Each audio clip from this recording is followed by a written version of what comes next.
ஏங்க என்னங்க? என்ன சோகமா இருக்கீங்க? சும்மா ஏதோ நினைச்சுன்னு இருக்கேன். என்ன சொல்லுங்க? என்ன நினைச்சிட்டு இருக்கீங்க? எங்க அப்பாவை பத்தி நினைச்சுன்னு இருந்தேன். அப்பாவை பத்தியா? ஆமா. என்ன நினைச்சிட்டு இருக்கீங்க? பாவம் இந்த வயசுலயும் ஓடி போய் கஷ்டப்படுறாரு. வேலைக்கு போயிட்டு வந்து அதான் கஷ்டமா இருக்கு. பொண்ணுங்கனாலே அப்பா மேல தான் பாசம்ல. அதுனா உண்மை தானேங்க. உங்க பொண்ணு உங்க மேல இல்லையா பாசமா? ரைட்டு தான். உங்க அப்பாவை பத்தி நீங்க எப்படி நினைக்கிறீங்க? நல்லவரா கெட்டவரா? ரொம்ப நல்லவருங்க எங்க அப்பா. ஆமா. எப்படி சொல்றீங்க? ஏங்க எவ்வளோ நல்லது பண்ணியிருக்காரு. எங்களுக்காகவும் நல்லது பண்ணியிருக்காரு.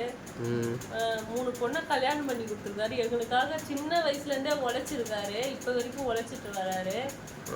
அப்போ எவ்வளோ பெரிய நல்லவர் அவரு. அப்படி சொல்றீங்களா? ஆமாம். சரி சரி. நல்லா சாப்பாடுலாம் வாங்கி கொடுப்பாரு. ட்ரெஸ் எல்லாம் எது கேட்டாலுமே எங்கள் அப்பா இல்லைன்னு சொல்லவே மாட்டார் தெரியுமா? உடனே வாங்கிட்டு வந்து கொடுத்துருவாரு எங்கள் அப்பா. ஆனால் என்னை பொறுத்த வரைக்கும் உங்கள் அப்பா கெட்டவருங்க. ஏன் எங்கள் அப்பா கெட்டவருன்னு சொல்கிற? இப்போ உங்களை நான் கல்யாணம் பண்ணல. ஆமா. அப்ப அவர் நல்லவரா இருந்தா என்ன பண்ணிருக்கணும் தெரியுமா?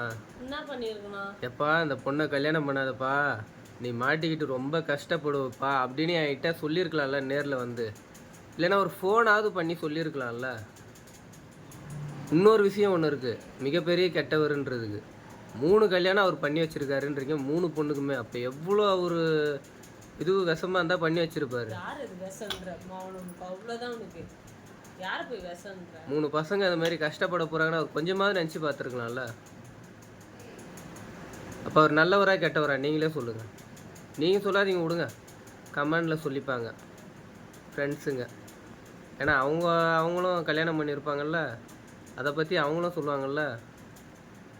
ஓகேவா? நல்லா சொல்லுவாங்க போ. ஆமாம், எல்லாரையுமே நம்ம தப்பாகவும் சொல்லக்கூடாது, அதுவும் தப்பாயிடும். என்னுடைய மாமனார் இப்படி, மற்றவங்க மாமனார் எப்படின்ட்டு அவங்க சொல்லட்டும், அது அவங்க கையிலே விட்டுருவோம். வெறி ஆகிடும் உங்களுக்கு. ஓடி போயிட்டு சொல்லிட்டேன் நான். ஸோ ஸ்வீட்டுங்க.